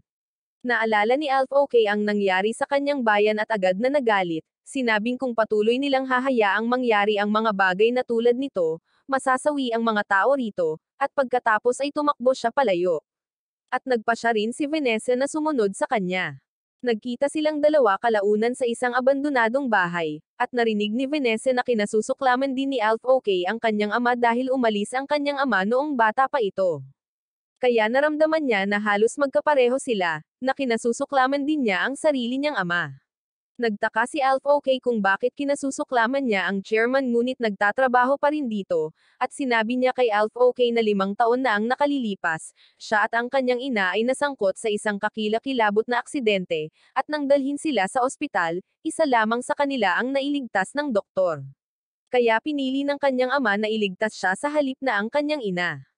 Naunawaan niya na kung pinili ng kanyang ama ang kanyang ina, masasawi na sana siya. Ngunit kinasusuklaman pa rin niya ito dahil iniwan siyang mamuhay kasama ang pasanin na ito. Pagkatapos ay dumating ang commander upang hanapin silang dalawa at ipinakita sa kanila ang balita, na sinasabing ang halimaw ay nagdulot ng malaking pinsala sa mga tao rito, kaya't pinilit ng mundo at hiniling na tumulong ang gobyerno ng Estados Unidos upang tulungan ang mga taong ito. Kaya't kinansela ang utos na bumalik, at maaari na nilang ipagpatuloy ang misyon. Pagkatapos ay bumalik ang buong grupo sa ship upang simulan ang operasyon. Hindi nagtagal pagkatapos ng pag-alis, sa wakas ay nakakuha ang grupo ng mga detalyadong larawan ng halimaw. Sa pagkakataong ito, ang halimaw na ito ay maaaring magpalabas ng mga charged particle na nagiging sanhi ng patuloy na pagtama ng kidlat, at kahit na ang kanilang mga robot ay may mga kalasag laban sa mga pag-atake mula sa halimaw, ang mga kidlat na ito ay mga hiwalay na pag-atake. Kaya ang isang beses lamang natamaan ay agad na magpapatigil sa buong sistema. Ang tanging paraan upang manalo ay ang subukang iwasan ang lahat ng kidlat, na mas madaling sabihin kaysa gawin. Ngunit wala na silang oras para mag-isip tungkol sa anumang bagay, kaya ibinaba ni Elisa ang kanyang altitude at sinimulang iset up ang kanyang baril upang paputukan ang halimaw. Mabilis din itong nilapitan ni Alf OK at Vanessa upang maipagpatuloy ni Elisa ang pagpapaputok, ngunit napagtanto nila na ang halimaw ay naghahanda na magpakawala ng kidlat sa isang malaking lugar, kaya kinailangang umatras ang dalawa pa. Sa kasamaang palad, tinamaan si Elisa ng kidlat, dahilan upang siya ay tumigil at mangailangan ng pagribot. Napilitan ng commander na tawagin sina Alf OK at Vanessa upang manatili sa posisyon at maghintay ng mga utos dahil kailangan nila si Elisa upang may sagawa ang plano. Bigla, natuklasan ng buong grupo na ang halimaw ay biglang nag-anyong kahon at mabilis na lumalayo, at sa pamamagitan ng mga kalkulasyon, napagtanto nila na ang halimaw ay balak na sumalpok diretso sa kakon at direktang mahulog dito. At hinulaan na maraming tao ang masasawi kung sakaling mangyari ang banggaan. Inutusan ng commander ang lahat na bumalik dahil wala na silang magagawa pa, ngunit tumanggi si Alf OK at naniwala na may paraan pa. Ngunit bago pa siya makakilos, nauna nang lumipad si Vanessa. Lumipad siya patungo sa kakon at nais niyang pigilan ang banggaan, at dumating din si Alf OK upang tulungan siya. Gusto rin niyang tulungan siyang makaganti sa kanyang ama sa pamamagitan ng pagligtas upang masuntok niya ito sa mukha. Pagkatapos ay sabay na lumipad ang dalawa pataas at sinubukang pigilan ang halimaw, at sabay na pinaputukan ang magkabilang gilid ng halimaw, at nagsimula itong pumutok. Ngunit wala pang 30 segundo ang natitira bago mangyari ang banggaan. Lumipas ang bawat segundo, at sa wakas, nagawa ng dalawa na sirain ang halimaw bago pa man mangyari ang banggaan. Bagamat pareho silang naapektuhan ng pagsabog, ang mga robot lamang ang nasira habang ang mga piloto ay ligtas pa rin. Tuwang-tuwa ang dalawa na buhay pa sila para bumalik. Bumalik sina Alf OK at Vanessa at gustong makita kung ano ang magiging hitsura ng chairman pagkatapos ng lahat ng ito, ngunit agad nilang natuklasan na ang footage sa telebisyon ay piniik ng mga tao sa base na ito upang linlanggan ng gobyerno ng Estados Unidos. Sinabi rin ng chairman ng sandaling iyon na kinu-question sila ng gobyerno ng Estados Unidos tungkol sa footage na iyon dahil nagpadala ang gobyerno ng Estados Unidos ng mga investigador, at walang nangyayari sa Calabang lungsod. Iniulat din sa kanila ng chairman na wala siyang alam, at ngayon ay kailangan ng chairman na iulat ni Eveco ang dahilan ng kanilang pagkahuli sa pagbabalik. Sinabi lang niya na may sira ang makina ng ship, kaya kinailangan nilang bumalik ng huli, at hindi sila nakialam. Napagtanto ni Vanessa at Alf OK na inayos ng chairman ang footage na iyon upang matulungan silang ipagpatuloy ang misyon, kaya naman nailigtas din ng chairman ang maraming tao. Bumalik ang commander kasama si Rihanna at nakita niyang tila mas naging malapit sina Alf OK at Vanessa. Pagkatapos ng panahong iyon, nagpaplano na ang militar ng Hapon na subukan ang isang simulation ng isang artificial na kakon upang matulungan ang Japan na umangat at maging numero 1 sa mundo, dahil ang Japan ay naihiwalay na ngayon ng mga puwersang allied sa buong mundo at ng gobyerno ng Estados Unidos, na sabay na tumangging magbigay sa kanila ng anumang impormasyon, na naging dahilan upang manatiling matatag ang ekonomiya ngunit ang militar ay nahuhuli ng malayo sa ibang mga bansa. Kahit na nais ng militar na umunlad ng malakas, alam nilang tiyak na hindi susuportahan ng mga mamamayan ang aksyong ito dahil ang gusto lamang ng mga tao ay mamuhay ng mapayapa. Gayunpaman, itinuturing pa rin nila itong kinakailangan. Kaya, nagpasya silang bumili ng impormasyon tungkol sa mga classified na dokumento na may kaugnayan sa kakon na itinatago ng gobyerno ng Estados Unidos mula sa isang grupo ng hacker. Gayunpaman, ang planong ito ng militar ng Hapon ay ipinadala ng isang espesyaliya. Bumalik tayo sa grupo ng mga piloto dahil araw na iyon ng kanilang pahinga. Nagpasya sina Vanessa at Elisa na pumunta sa pool upang magpahinga. Ngunit biglang tumakbo si Alf OK doon at nais na pareho silang mag-focus sa pagsasanay. Ngunit naniniwala si Vanessa na ang paglangoy ay isa ring uri ng pagsasanay. Alam niyang naiinip na si Alf OK na iligtas ang kasintahang si Naro, at ang dahilan kung bakit ayaw niyang sumama sa kanila sa paglangoy ay marahil dahil hindi ito marunong lumangoy. Ngunit itinuwid siya nito sa pagsasabing alam niya talaga kung paano lumangoy. Samantala, ipinaalam ng chairman kay Eveco na plano ng militar ng Hapon na subukan ang paggawa ng isang halimaw na kakon, at ang paparating na gawain ng koponan ni Alf OK ay ang palihim na kunin ang kakon na iyon mula sa militar ng Hapon.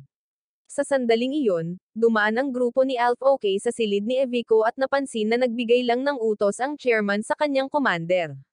Hindi nagtagal, ipinadala ang grupo ni Gazel sa Japan.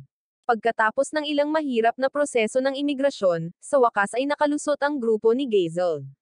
Ang buong grupo ay pumunta sa isang burol malapit sa base militar upang maarang ang mga signal at makinig ng mabuti. Dahil dito nahulog ang kakon sa Japan, hindi nagtagal ay sinimulan ng Japan ang kanilang proseso ng pananaliksik at pagkuha. Sinisimulan na nila ngayon ang proseso ng pananaliksik. Matapos ang isang maliit na eksperimento, nagpakita ng mga senyales ng aktibidad ang kakon, at naging kumpiyansa ang militar ng Hapon na natapos na nila ang unang hakbang ng kanilang plano. Nagulat din ang grupo ni Gazel nang marinig na nagtagumpay ang unang hakbang ng militar ng Hapon. Nasa dagat pa rin ang koponan ni Alf OK at naghihintay ng mga utos dahil hindi sila maaaring lumalim pa or matutukoy sila ng mga barkong patrolya ng Hapon. Hindi alam ni Alf OK kung gaano katagal sila maghihintay nang biglang magpakita ang haligi ng liwanag, na hudyat na dumating na ang halimaw. Agad na iniutos ng militar ng Hapon ang paghuli sa halimaw upang gamitin ito bilang sandata ng militar dahil naniniwala sila na hanggat nasa kanila ang kakon, hindi sila aatakehin ng halimaw. Ngunit mali sila nang magsimula pa ring umatake ang halimaw. Pagkatapos ay pinatakbo ng grupo ni Alf OK ang kanilang mga sasakyang panghimpapawid sa ilalim ng tubig upang lumipat patungo sa Kakon. Hindi sila pinapayagang mag-transform maliban kung talagang kinakailangan dahil kapag nag-transform na, magiging napakahirap para sa kanila na mag-operate sa ilalim ng tubig ng matagal. Kinwestiyon ni Alf OK kung bakit kailangan nilang lumipat sa ilalim ng tubig sa halip na sa lupa. At ipinaliwanag ni Commander Eveco na ang kanilang target sa pagkakataong ito ay ang makuha ang quartz ore sa loob ng Kakon, ang mismong bagay na inaasam ng halimaw. Kaya, hanggat kinuha nila ang quartz ore at ligtas na naka-atras, ang misyon ay maituturing na isang tagumpay. Sa simula, ang trabaho ng organisasyon ay palaging kunin ang quartz ore sa loob ng mga Kakon. Ngunit dahil sa uri ng misyong ito, kung kinakailangan ng sitwasyon, maaari nilang sirain ang quartz ore kasama ang Kakon. Gusto pa rin ni Alf OK na iligtas ang mga tao, ngunit sinabi ng dalawang babae na ang mga Hapones ay hindi magpapasalamat kahit na iligtas niya sila. Ngunit dahil siya ay isang anak ng Japan, hindi siya maaaring tumayo at panoorin ang kanyang mga kapwa mamamayan na nagdurusa ng hindi tumutulong. Nanguna si Alf OK, kaya walang pagpipilian si Eveco kundi sabihin sa dalawang babae na ipagpatuloy ang misyon. Hindi na gustong makinig ng grupo ni Gazel sa halip ay dumiretso na lang sa base militar para direktang makuha ang impormasyon. Biglang lumabas si Alf OK mula sa ilalim ng tubig. Pinagmasdan niya ang paligid ng base at nakita niyang sa isang lugar lang nangyari ang pagsabog, kaya siguradong naroon ang halimaw. Samantala, sinusubukang tumakas ng commander ng militar ng Hapon sa base nang makita niyang lumipad si Alf OK. Akala niya isa iyon sa kanilang mga robot. Biglang pinaputukan ng isang sundalo sa sasakyan ang driver at napaslang. Nag-transform siya bilang Tyrone at sinabing kanya ang robot, hindi ng commander. Tatapusin na sana niya ang commander nang biglang bumagsak pababa ng bundok ang sasakyan ng grupo ni Gazel. Sa sandaling iyon, tumungo pababa ng tubig si Alf OK at narinig ang signal ng halimaw. Maingat siyang nag-transform at hinintay na lumapit ang halimaw. Nang makita niyang malapit na ang signal nito, wala na ang halimaw, ngunit biglang nadurog ang isa sa kanyang mga binti. Kakababa lang ni Gazel at ng kanyang mga kaibigan sa sasakyang nabangga ng aksidente nilang nakasalubong muli si Tyrone. Napansin ni Gazel ang baril sa kanyang paanan at tinanong kung ang buong gulo na ito ay sanhi ni Tyrone or hindi. Nakarating na ang dalawang babae sa lugar na naglalaman ng quartz. Ngunit nang buksan nila ito, pawang mga sirang quartz na ginamit muli ng militar ng Hapon. Bagamat mga produkto lamang ito ng Kakon, sapat na ang dami nito para makabahala dahil kung maraming sirang quartz ang maiipon sa isang lugar, maaari itong magdulot ng pagsabog. Hindi pa rin mahanap ni Alf OK ang halimaw nang bigla siyang hilahin nito pababa sa ilalim. Unti-unting napinsala ng presyon ng tubig ang robot, na napilitan siyang putulin ang isang binti para makatakas. Ngunit dumating ang dalawang babae sa tamang oras para tulungan si Alf OK. Napagtanto niya na ipapakita ng halimaw ang tunay nitong anyo kapag lumalangoy sa lugar kung saan tumatagas ang gasolina. Kaya inatake niya ang robot ng babae para mas lalong kumalat ang gasolina at mapilitang magpakita ang halimaw. Mabilis na sumugod si Alf OK, hinawakan ang halimaw, at dinurog ito hanggang sa sumabog ito. Ngunit ang pinsala sa kanyang robot ay masyadong malala na ngayon, kaya nagsimula siyang lumubog. Muling dumating ang dalawang babae para iligtas si Alf OK at hinayla siya pabalik sa ibabaw.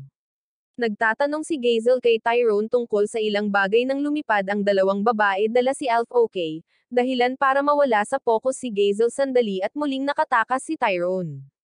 Pagbalik, tinanong ng dalawang babae kung bakit napagtanto ni Alf OK kung paano ipapakita ang anyo ng halimaw, ngunit hindi siya sigurado. Pagkatapos ay bumalik tayo sa commander ng militar ng Hapon. Natuto na siya na dapat ipagpatuloy ng Japan ang pagpapaunlad ng ekonomiya nito sa halip na makisali sa isang karera ng armas. Ngunit pagkatapos noon, nagpakita si Tyrone at inalis ang kanyang kapareha. Sinabi niya na nakikita niya ang pagnanais ng lalaki na mangibabaw sa Japan at nais niyang makipagtulungan upang matulungan siyang makamit ang isang mas malaking layunin. Hindi nagtagal, sa desyerto ng Arizona sa Estados Unidos, isang biglaang paglipag ng halimaw ang naganap. Bagamat nakipaglaban ng husto ang militar ng Estados Unidos upang labanan at maarang ang halimaw, sa huli ay nabigo pa rin sila. Sa katotohanan, hindi ito ang unang pagkakataon na inatake ang Estados Unidos ng isang halimaw. Inisip ni Alf OK kung sakaling atakihin muli ang Estados Unidos, hihingi ba sila ng tulong sa kanyang organisasyon. Ngunit naisip ni Commander Evico na ang sagot ay malamang na hindi. Sa makatuwid, kinailangang maghintay ng mga utos ang buong koponan ni Alf OK sa hangganan. Sina Gazel at Rihanna ay nakikipag-usap ngayon sa isang opisyal ng gobyerno sa Estados Unidos, umaasang tatanggapin ng gobyerno ng Estados Unidos ang tulong ng organisasyon. Ngunit ayaw ng opisyal ang kanilang tulong at patuloy na inililihis ang usapan kung paano sila ni Rihanna ay dating magkatrabaho sa iisang kumpanya. Bagamat ngayon ay magkahiwalay na sila ng landas noong nagtatrabaho sila sa militar. Minsan na nilang winasak ang isang buong bansa noong panahon ng isang alitan sa pagitan ng mga mamamayan ng isang isla. Matapos harapin ang kakon na bumagsak sa islang iyon, sumiklab ang isang digmaang sibil doon at kinaladkad sila sa alitan at hindi nagtagal ay sinupil ng militar ng Estados Unidos ang hukbo sa islang iyon. Tumanggi ang mundo na tumulong, dahilan para lumala ang sitwasyon ng isla araw-araw. Nabalitaan na ni Gazel ang pangyayaring iyon noon, na pinapas lang ng isla ang sarili nitong mga tao. Kaya natural lang, walang gustong tumulong sa isang lugar na tulad niyan. Ngunit ang pagpaslang na pinaniniwalaang nangyayari sa mundo ay talagang sanhi ng kanilang dating kumpanya. Inaangkin nila na kinakailangan para umunlad ang mundo sa kung ano ito ngayon. Na ang aksyon ay hindi tama or mali ni kasalanan ng sinumang partikular na individual. Ito ay isang aksyon na responsibilidad ng lahat ng kalahok. Naramdaman ni Rihanna na hindi siya nagbago mula noon. Bagamat umaasa siya na sapat na ang kanyang pagbabago para makabawi sa kanyang mga nakaraang pagkakamali, naniniwala pa rin siya na ginagawa niya ang parehong uri ng trabaho tulad ng ginagawa niya noon. Nakaupo si Alf OK at naghihintay ng mga utos nang biglang dinalhan siya ng alagang hayo ng isang libro tungkol sa Pied Piper ng Hamelin. Napagtanto ni Alf OK na ang pangalan ng pangkat na pinamumunuan ni Evico ay batay sa pangalan ng Pied Piper, kaya napaisip siya tungkol sa kahulugan nito. Sinabi ng dalawang babae na ang pangalang ito ay ibinigay sa pangkat ni Commander Evico, kaya siya lang ang makakaalam ng kahulugan nito. Pagkatapos ay nagpalitan niyo si George AI bilang isang guro ng panitikan at ipinaliwanag ang kahulugan ng kwento tungkol sa Pied Piper. Ngunit ayaw makinig ni Alf OK, kaya't kinuha niya ang alagang hayop. At nang siya ay bumalik, hindi pa rin tumitigil si George sa pagsasalita. Bigla, tumawag ang Pangulo upang iulat na ang militar ng Estados Unidos ay nakatagpo ng isa pang halimaw. Ngunit dahil ang halimaw na ito ay may malawak na saklaw ng aktibidad, gumamit ang militar ng infantry upang maarang ito. Hindi inaasahang humingi ng pahintulot si Evico sa Pangulo na ipadala ang buong pangkat at nang hindi ito pinayagan ng Pangulo, sinuwi niya ang mga utos at umalis ng mag-isa. Pagkatapos ay pumasok siya sa teritoryo ng Estados Unidos kasama si Alf OK. Napagtanto ni Alf OK na ito ay isang bihirang sandali kung kailan direktang nilabag ni Evico ang mga utos ng Pangulo. Naniniwala si Evico na mayroon siyang masamang kutob tungkol sa paggamit ng militar ng Estados Unidos ng infantry upang maarang ang halimaw, kaya lumampas siya sa autoridad upang makita mismo ang sitwasyon. Pagkatapos ay pumasok sila sa isang bayan na malamang nadadaan ang halimaw at hindi inaasahang natagpuan nila ang isang grupo ng mga tao na hindi pa rin lumilikas. Kaya bumaba sila upang magtanong kung ano ang nangyayari. Nang tanungin ng commander kung bakit hindi sila lumikas, sinabi ng grupo na pinigilan sila ng lalaking iyon na sumakay sa helicopter. Pagkatapos ay ipinakita niya ang kanyang sarili bilang si Tyrone at hindi niya pinayagang umalis ang sinuman dahil gusto niyang maging sakripisyo sila para sa nagising na halimaw. Sumugod si Alf OK upang agawin si Naro mula sa kanya, ngunit ginamit ni Tyrone ang kanyang kapangyarihan upang pigilan si Alf OK na makalapit.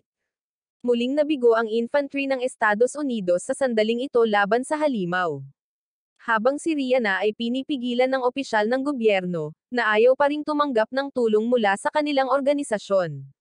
Nang magkamalay si Alf OK, natuklasan niyang ang buong distrito ng pamimili ay na-teleport ni Tyrone papunta sa isang mabatong bundok. Pagkatapos ay nagpakita ang halimaw sa harap nila at nagpakawala ng maliliit na halimaw na lumipad patungo sa mga tao. Ilang sundalo roon ang nagtangkang paputukan ang maliliit na halimaw, ngunit nang makita sila, agad na nagpaputok ng kidlat ang maliliit na halimaw na agad na banorado ang sundalong tinamaan. Binaha ng takot si Alf OK, dahilan para mag-freeze siya sa kanyang kinatatayuan. Kaya, kinailangan sumugod si Eveko, itulak siya palayo, at sabihin sa kanya na tumakbo papasok ng mabilis. Tumakas si Alf OK para sa kanyang buhay habang si Eveko ay napilitang tumulong sa pagsakop sa kanyang pag-atras. Ayon kay Tyrone, lubos na hindi naunawaan ng mga tao ang tunay na katangian ng mga halimaw na ito. Kalaunan ay kinailangan magtago ang mga sibilyan sa loob ng shopping mall dahil ang maliliit na halimaw ay nagpapatrolya pa rin sa labas. Nakatanggap si Rihanna ng ulat mula sa Pangulo na ang halimaw ay ibang-iba na ang kilos ngayon dahil hindi pa nito kinikilala ang mga tao bilang mga kaaway noon. Ngunit sa pagkakataong ito, ang kilos nito ay nagmumungkahi na ito ay umunlad na. Nais ng Pangulo na makipag-ayos agad si Rihanna sa opisyal na iyon, at mayroon siyang ganap na awtoridad na magtakda ng anumang mga kondisyon kung kinakailangan. Napansin ni Gazel na nag-aalangan pa rin si Rihanna, marahil dahil kay Eveko. Pagkatapos ay humingi ng tawad si Commander Eveko kay Alf OK sa pagkaladkad sa kanya sa isang mapanganib na lugar. Inihayag niya na minsan siyang naging sundalo ng bansa sa isla na Nolipol ni Rihanna noon. Bagamat marami siyang natalo sa labanang iyon, wala siyang karapatang magdamdam sa sinuman dahil ang magkabilang panig ay pantay na may kasalanan. Kaya naman sumali siya sa organisasyong ito upang makabawi sa kanyang sariling mga pagkakamali. Gayunpaman, dahil tanging mga manero lamang ang maaaring magmaneho ng mga robot, nagpasya siyang piliin ang pangalan ng Pied Piper Hamlin upang makita ang kanyang sarili bilang isang taong nangunguna sa mga bata sa labanan. Kalaunan ay naglakad-lakad si Alf OK sa shopping mall at natuklasan na lahat ng mga mannequin ay pinaputukan ng maliliit na halimaw. Ngunit isang mannequin sa loob ng isang tolda ang buo. Ang commander at ilang sundalo ay naghahanap ng paraan para makatakas ng biglang tumakbo palabas si Alf OK dala ang isang tolda at nagtago sa gitna ng maliliit na halimaw. Nakita nila siya ngunit umalis nang nasa loob na siya ng tolda. Mabilis na tumakbo pabalik si Alf OK at sinabi kay Commander Eveko ang kanyang sinubukan dahil nakita niyang sira na ang mga mannequin sa itaas, ngunit ang nasa loob ng tolda ay nanatiling hindi nagalaw. Kaya napagtanto niya na ang maliliit na halimaw ay nagpapakilala sa mga tao sa pamamagitan ng kanilang hugis. Sa makatuwid, gusto niyang sumama ang lahat sa kanya sa paghahanap ng daan palabas. Pagkatapos ay nagdala ang lahat ng mga tolda at naghanda na lumabas. Naglakad sila ng pumila at matagumpay na nalampasan ang maliliit na halimaw. Pagkatapos ay sinabihan ni Rihanna si Gazel na iwan siya sandali sa kanyang dating amo. Lumabas si Gazel habang handa na ang opisyal na paalisin si Rihanna na humihingi ng tulong, ngunit may isang kondisyon. Itinutok niya ang kanyang baril sa kanya at tinanong kung ano ang kondisyon. Hindi nagtagal, ipinadala ang utos ng pag-deploy sa koponan ni Alf OK. Mabilis na sumama ang dalawang babae sa pangunahing ship upang kunin si Alf OK at ang commander, at sa sandaling iyon ay ipinaalam ng commander kay Alf OK na may plano siyang harapin ang halimaw. Hindi nagtagal ay nakasalubong ng dalawang babae ang halimaw at hinikayat itong habulin sila, habang papalapit si Alf OK mula sa ibaba, at agad na nagpakawala ang halimaw ng isang kayag ng maliliit na nilalang. Kailangan nilang patuloy na harapin ang maliliit na nilalang upang hindi sila makalapit sa pangunahing halimaw. Kaya, tinawag ni Eveko ang dalawang babae at sinabihan silang umatake sa sandaling ibuka ng halimaw ang bibig nito upang pakawalan ang mas maliliit na nilalang. At ang paraan upang maibuka nito ang bibig ay gagamitin niya ang kanyang sarili bilang pain. Pinaputok niya ang isang missile patungo dito, dahilan upang ibuka nito ang bibig at pakawalan ang kayag. At agad na lumipad ang dalawang babae pataas at pinaputok ang bibig nito, na matagumpay na nawasak ang halimaw.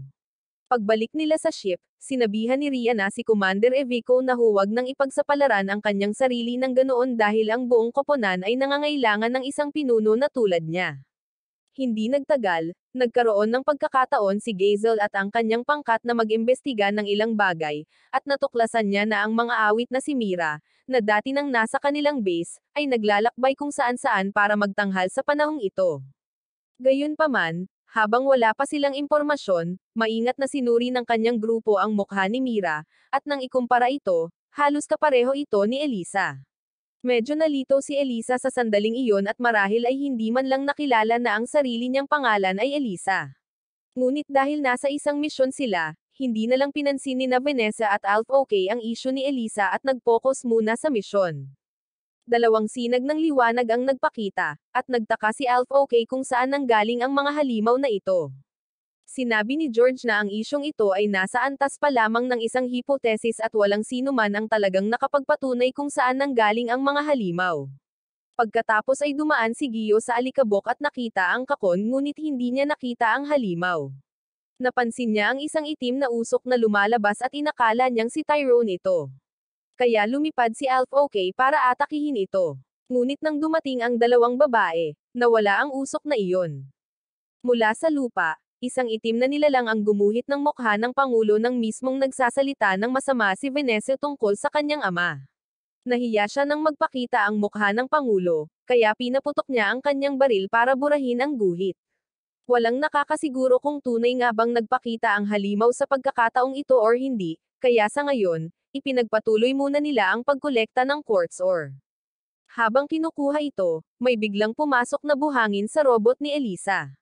Nang gabing iyon, may ilang bagay na napag-usapan ang Pangulo kay Gazel. Pinaghihinalaan niya na sina Elisa at Mira ay iisang tao. Kaya pumunta siya sa pasilidad ng pananaliksik kung saan natagpuan ng Pangulo si Elisa. Sinabi niya na ang pasilidad na ito ay nilikha upang makabuo ng mga batang nakakatugon sa mga pamantayan upang maging mga piloto para sa mga robot.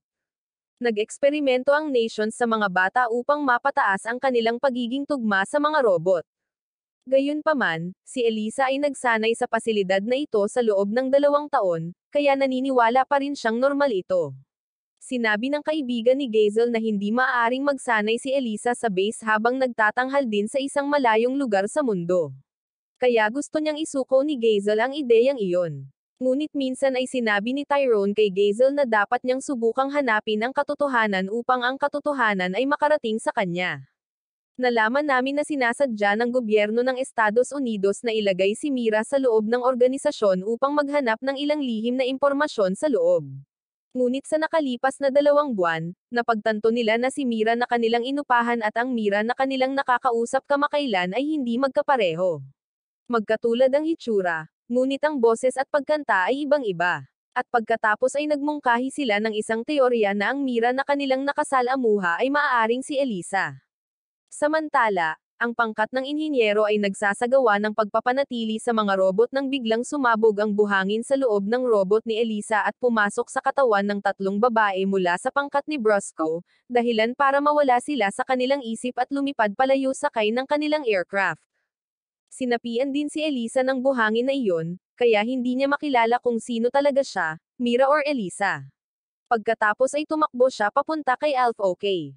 Sa sandaling iyon, hindi pa rin niya alam kung ano ang usok na kanyang nakaengkwentro nang tumakbo si Elina papasok at niyakap siya, dahilan para maapektuhan siya ng buhangin at sumunod sa kanya. Natuklasan ni Evico na ang 3 babae ng pangkat ni Brosco ay biglang lumilipad sa kalangitan at pagkatapos ay biglang natamba. Kinailangan ng mga inhinyero na putulin ang kanilang kuryente at pagkatapos ay pumasok sa loob upang pigilan at patahimikin sila upang tumigil sila sa pagmumuni-muni. Si Vanessa ay may parehong kondisyon, kaya't pinatahimik din siya upang pigilan siyang lumaban. Kalaunan ay natuklasan nila na ang dahilan ay ang buhangin na ito na may mga katangiang katulad ng panggatong na ginamit nila para sa mga robot, at ang sangkap na ito ay nakakaapekto lamang sa mga batang ang utak ay binago upang patakbuhin ang mga robot. Pagkatapos ay nagtaka sila kung nasaan sina Alf OK at Elisa dahil si Alf OK ay isang kaso na ang utak ay natural na binago sa halip na artificial na eksperimento tulad ng iba. Dinala ni Elisa si Alf OK upang manood ng pagtatanghal ni Mira. At lumapit ang mga kasamahan ni Mira at tinanong kung nasaan siya sa lahat ng oras na ito, ngunit agad niyang pinaputukan ang 2 kasamahan at sinabihan si Alf OK na umalis kasama niya. Gusto niyang ilabas si Alf OK sa base dahil naniniwala siyang niloloko sila rito. Sumakay sila sa isang sasakyan upang makahanap ng daan palabas ng base, ngunit hinaranggan ni Commander Evico at ng mga sundalo ang daan sa unahan. Sa sandaling iyon, nahulog si Alf OK sa isa pang ilusyon at nagsimulang makita sina Elisa at Mira bilang kanyang ina at sinaro, dahilan upang biglang lumabas si Elisa at tumalon palabas ng sasakyan, sinabihan ng commander na paputukan ang sasakyang iyon. Inutusan niya ang kanyang mga sundalo na magpaputok at sunugin si Mira sa loob ng sasakyan. Nalaman natin ngayon na ang halimaw sa pagkakataong ito ay ang buhangin mismo. Naging mira ito para linlanggan si Elisa. Samantala, ipinatawag ng Pangulo si Geisel pabalik at sinabing hindi na niya kailangang mag-imbestiga. Samantala, inimbestigahan ng militar ng Estados Unidos si Elisa at natagpuan ang bahay ng tagapag-alaga na dating nag-alaga sa kanya. Ngunit nakakagulat na ang tunay na Elisa ay nasawi na, at ang kasalukuyang Elisa ay isang taong gumagamit ng pagkakakilanlan ng yumaong si Elisa. Nasa kakon pa rin sina Naro at Tyrone, at napansin ni Tyrone na malapit nang makuha ni Naro ang lahat ng kapangyarihan mula rito. Nagtaka si Naro kung bakit sa kanya lang mabait si Tyrone. At sinabi ni Tyrone na ito ay dahil magkapareho silang dalawa, parehong naghahanap ng katotohanan at tumatanggi sa mundong ito. Inamin ni Naro na hindi masama si Tyrone dahil hindi niya pinaslang si Alf OK. Samantala, naghanap si Geisel sa ilalim ng lupa sa pasilidad nang matukoy siya ng direktor. Nagtaka ang direktor kung bakit sila narito, ngunit sinabi ni Geisel na isa siyang independenteng unit sa ilalim ng awtoridad ng Pangulo, kaya maaari siyang pumunta kahit saan niya gusto. Kinwestiyon niya kung bakit sila nag-iimbak ng quartz ore dito. Ngunit sinabi ng direktor na walang anumang nakaimbak dito at ito ay itinatago sa ibang lugar, at ang lugar na iyon ay ang istasyon ng kalawakan kung saan dumating ang koponan ni Alf OK. Hindi gusto ni Evico ang zero gravity. Kaya mabilis niyang pinangunahan ang grupo sa isang lugar na may gravity para mas madaling makagalaw. Pagkatapos ay nakilala ni Alf OK ang commander ng istasyon ng kalawakan, si Hanukkah, at nakakita siya ng isang AI na katulad ni George, ngunit sinabi nito sa kanya na ito pa rin ang George na kilala niya dahil ito ang buong sistema at hindi lamang isang computer. Samantala, muling nakilala ng commander ng militar ng Hapon si Tyrone at sinabi sa kanya na nakahanap siya ng ilang kawili-wiling impormasyon tungkol sa kanya, na siya ay dating ampon na anak ng isang siyentipiko. Kasabay nito, nalaman namin na ang buong grupo ni Alf OK ay napunta sa kalawakan dahil isang kakon ang nagpakita doon, at inaasahang sisibog ito at magiging sanhi ng pagbagsak ng maraming piraso sa Earth. Kaya, kung magtatagumpay sila sa misyong ito, kikilalanan ang kanilang organisasyon sa buong mundo. Ngunit kung mabago sila, iiwan sila ng lahat ng sponsor. Nagtaka si Alf OK tungkol sa security team sa space station at ipinaliwanag ni Vanessa na ang kanilang misyon ay para lamang bantayan ang quartz ore na kinukolekta ng organisasyon at susuportahan lamang nila ang ibang mga gawain, hindi direktang lalahok. Handa nang mag-sort si Alf OK, ngunit bigla siyang nagulat dahil hindi na niya makita ang dinaraanan ng hangin. Tila may napagtanto si Commander Hanukkah at inutusan si Alf OK na bumalik habang naghihintay ng mga tagubilin ang dalawang babae. Tinanong siya ni Rian na tungkol sa dinaraanan ng hangin at sinabi niya sa kanya na palagi siyang nakakakita ng gabay na landas at sinusundan lamang ito. Napagtanto ng lahat na palaging nakakakita si Alf OK ng mga atomic particle na hindi nakikita ng mga normal na tao. Hindi maintindihan ni Alf OK kung paano tila mas marami ang alam nila tungkol sa kanya kaysa sa kanya. At inisip nilang lahat na maaaring isa siyang alien dahil ilang taon na ang nakalilipas, na itala ng militar ang sasakyang panghimpapawid na kanyang sinasakyan na nagpakita mula sa isang haligi ng liwanag na katulad ng mga kakon at mga halimaw. At mula sa sasakyang panghimpapawid na iyon, bumagsak sa daigdig ang kanyang ina. Inisip ng lahat na hindi dapat lumaban si Alf OK, bahagyang dahil hindi siya matatag sa pagkilos, at bahagyang dahil natatakot silang baka kailanganin niyang labanan ang sarili niyang kauri. Ngunit nanatiling kumpiyansa si Alf OK na maayos siya at maaaring makipaglaban kung mas mag-iingat siya. Pagkatapos ay nagsimula silang bumuo ng plano para kay Alf OK, na sinasabing kailangan lang niyang lumipad ng diretsyo sa trajectory at bumangga sa kakon upang baguhin ang direksyon nito. At sinabi ni Evico na kung magbabago ang trajectory, ako'y nila ang responsibilidad at ililigtas si Alf OK. Kalaunan ay nakasalubong nila ang halimaw at ang dalawang babae ay nanatili sa malayo upang suportahan at tulungan si Alf OK na lumapit dito. Sinubukan niya itong paputukan ngunit nilunok nito. Gayunpaman, walang nag-alala dahil sinira ito ni Alf OK mula sa loob at nakatakas. Pagkatapos ay gumamit si Alf OK ng isang piraso upang itulak ang sarili patungo sa kakon, ngunit isang satellite ng Hapon ang hindi inaasahang nagpaputok sa kakon, na naging sanhi ng pagkahati nito at patuloy na pagbagsak ng diretsyo patungo sa daigdig sa orihinal nitong trajectory. Si Alpha OK ay itinapon dito at hindi na niya mabago ang direksyon nito, kaya muntik na siyang hilahin pababa kasama nito ng grabidad. Hindi sila nag-aalala tungkol sa kakon, ngunit nag-aalala sila na hindi makakaligtas si Alpha OK sa temperaturang muling pagpasok sa atmosfera. Gusto sanang tumulong ni Vanessa, ngunit hindi ito pinayagan ng Pangulo. Gayunpaman, sinabihan ni Commander Evico na maghintay dahil makakahanap siya ng paraan para iligtas siya. Bigla, ang kakon malapit kay Naro ay bumuo ng isang butas, at bumukas din ito malapit sa kinaroroonan ni Alpha OK.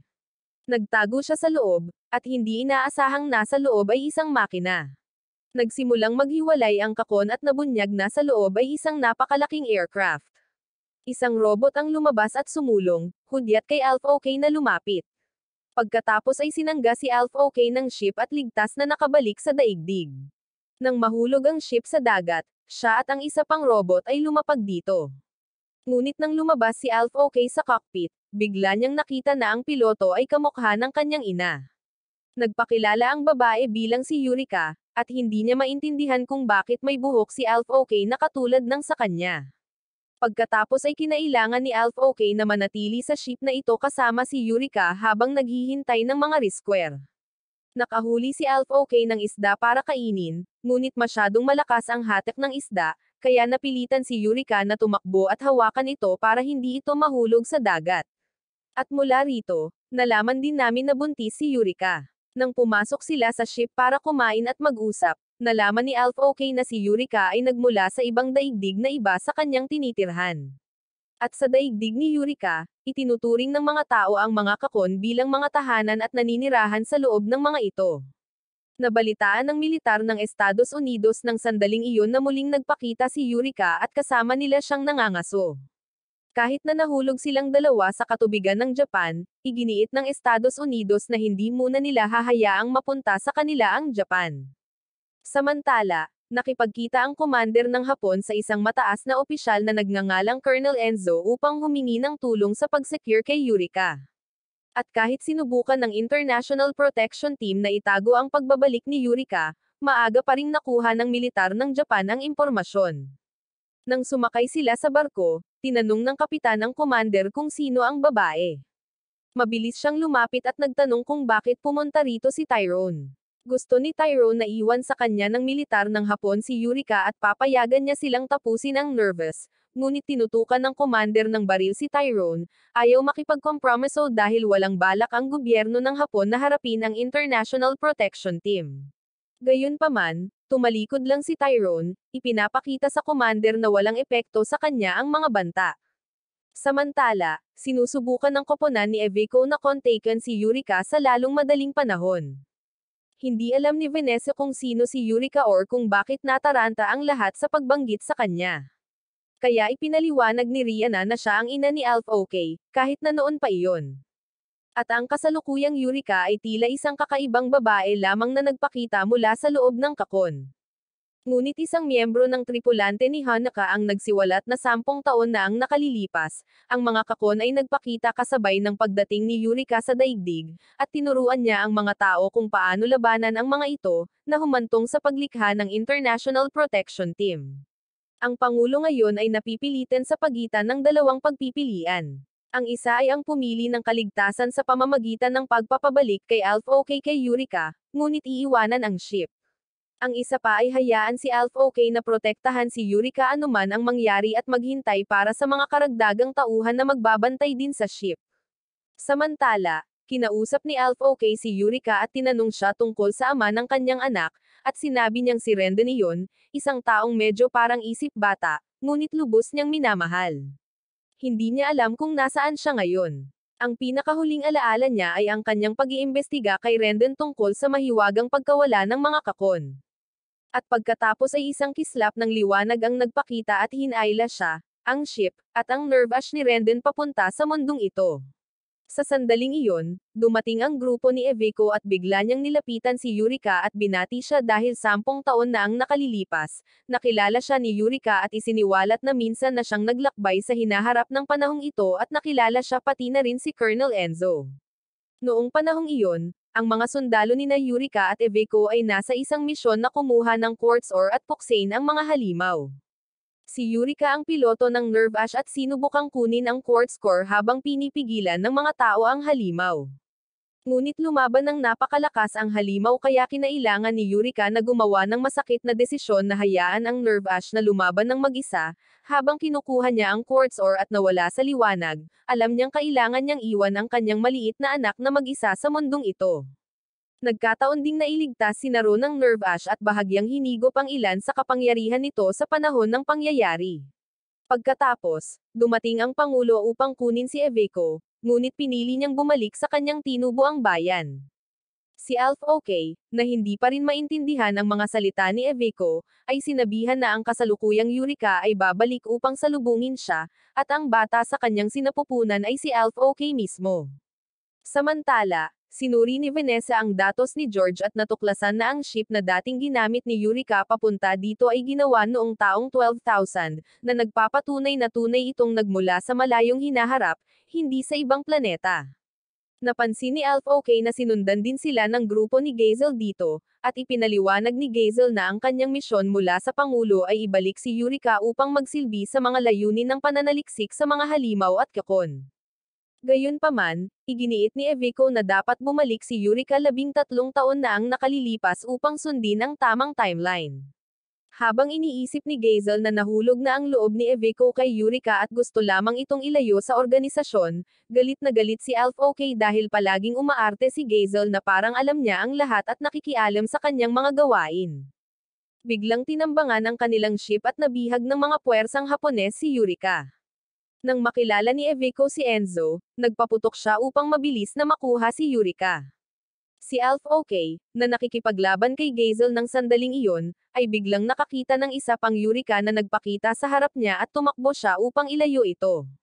Inilantad ni Tyrone ang kanyang sarili, inihiwalay si Alf OK sa iba at hinaranggan ang daan ni Enzo upang angkinan si Yurika. Habang biglang nagising si Alf OK upang makita ang isang projection ng kanyang tunay na ina, na hinimok siyang dalhin ang kasalukuyang Yurika kay Rendon at ipinaliwanag na ang mga tunay na halimaw ay hindi ang kanilang mga kaaway. Narinig ni Gazel ngunit hindi niya naintindihan, at pagkatapos ay nawala si Yurika. Dumating si Iveco at sinubukang pigilan si Tyrone, ngunit inatake siya nito. Pinaandar ni Alf OK ang Nerve Ash upang mamagitan, ngunit itinapon siya at napunit ang ulo ng robot. Naalala ni Enzo na minsan ay hiniling sa kanya ni Yurika na alagaan si Alf OK kung may mangyari sa kanya. At ngayon ay nagkaroon na siya ng pagkakataong makilala si Alf OK. Tumayo siya at mabangis na inatake si Tyrone. Ngunit bilang isang dating sundalo, hindi niya kayang tumayo ng higit sa 3 segundo sa harap niya. Sinubukan ni Yurika na tumakas ngunit inatake siya ni Tyrone, habang mabilis na sinenyasan ni Gazel na tumalon siya pababa, at patuloy na lumaban si Alf OK kay Tyrone. Pagkatapos ay inabot ni Yurika ang kanyang Nerve Ash at lumipad pataas upang makipaglaban sa tabi ni Alf OK. Samantala, naranasan ni Naru ang isang mundo ng pantasya at naniwala na naunawaan na niya ang katotohanan ng mundong ito.